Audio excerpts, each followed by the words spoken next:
Hi, good morning, everybody. It's Nick. Hope everybody's well. A few observations today, really. I mean, changes are afoot, aren't they? We're due some announcements on Sunday from the Prime Minister about what the next phase is for us. And it has made me reflect really on, I guess, what I've learned and how I'm feeling about stuff. And it's really interesting that finally, I would say I've started to find a rhythm. I don't know if anybody else has.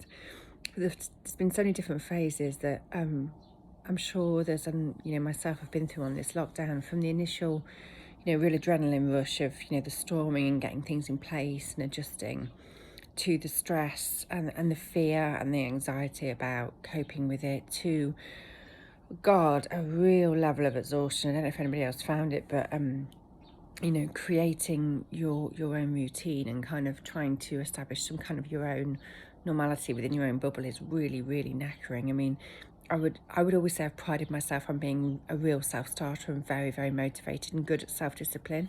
But this is kind of taking it to a whole new level. It's like an Olympian sport. To, a real dip. I don't know if depression is the right word, but yeah, I think maybe it is, a real kind of, oh, I just can't do this anymore. And of course, we can.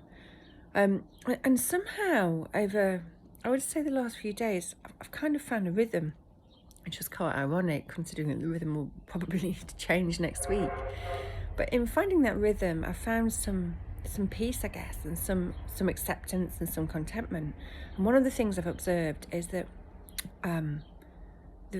we talk about distractions and how distracted we've been, and we talk about, appreciating the quality things and the simple things in life, but we talk about that, and it's taken me quite a few weeks to actually really understand what that means in reality. And what's hit me is that we have got, certainly, have got very disengaged and far away from some of the really basic everyday things we need to do as human beings in order to be able to look after ourselves. And I'm talking about things as basic as, looking after the home. And, we all talk about, housework, that dreaded housework. We all have cleaners to help us out. And of course, our cleaner, our wonderful Judith, who we absolutely adore, and she's core part of our family, hasn't been able to come. And so, everything has been returned to us, and we've had to re-engage with our home. And it's the same, with the amount of times we're here and we're eating together.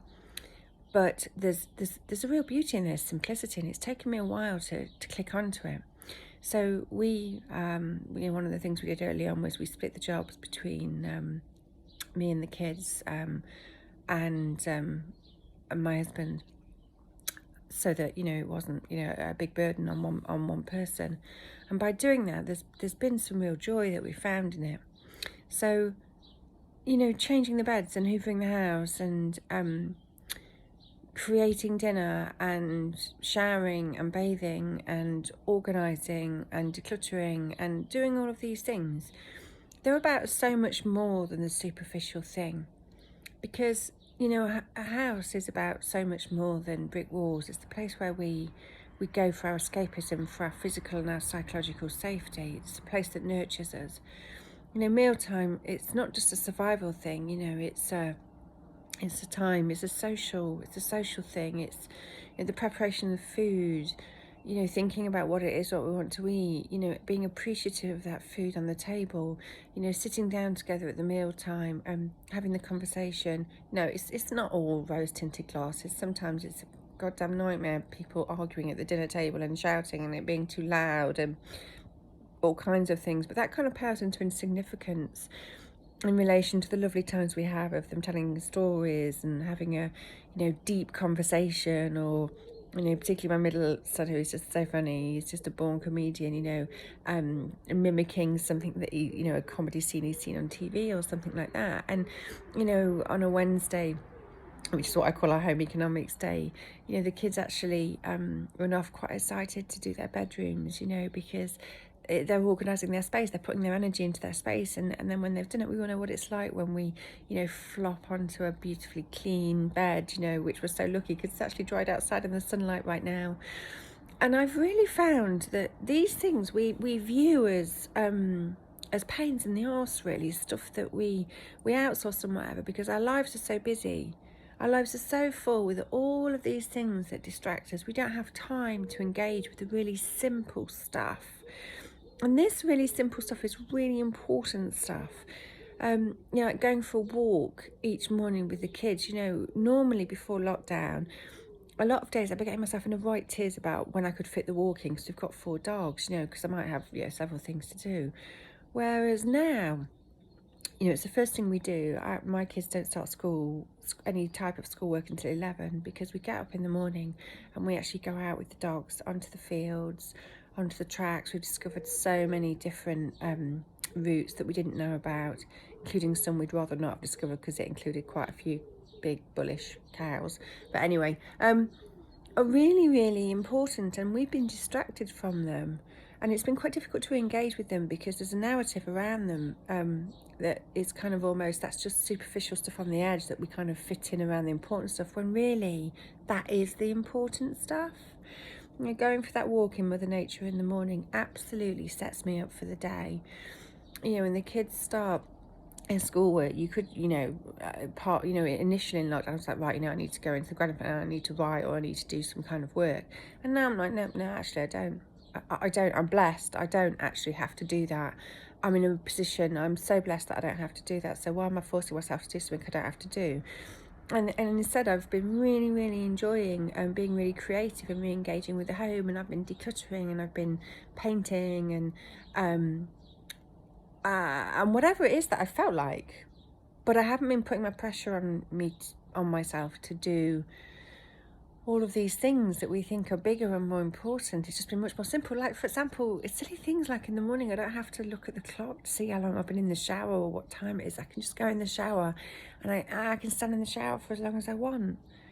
I can get up, and I get up early. I am a lark, and I can have more than one cup of tea because I've got time.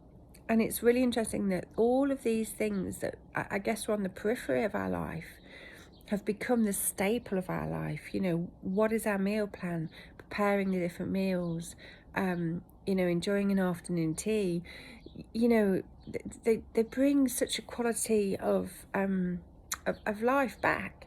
And I think one of the reasons they do is because it allows us to find some stillness, rather than a home being something we kind of almost visit on a part-time basis. It's become somewhere where we're really putting our energy again, and we're really seeing it and appreciating it and living our life in it. And that definitely for me has given me some stillness and some peace, kind of far away from the madding crowd. And whatever a transitional phase or however we come out of this lockdown, I don't want to lose these simple things, because I think we've been far too distracted for far too long.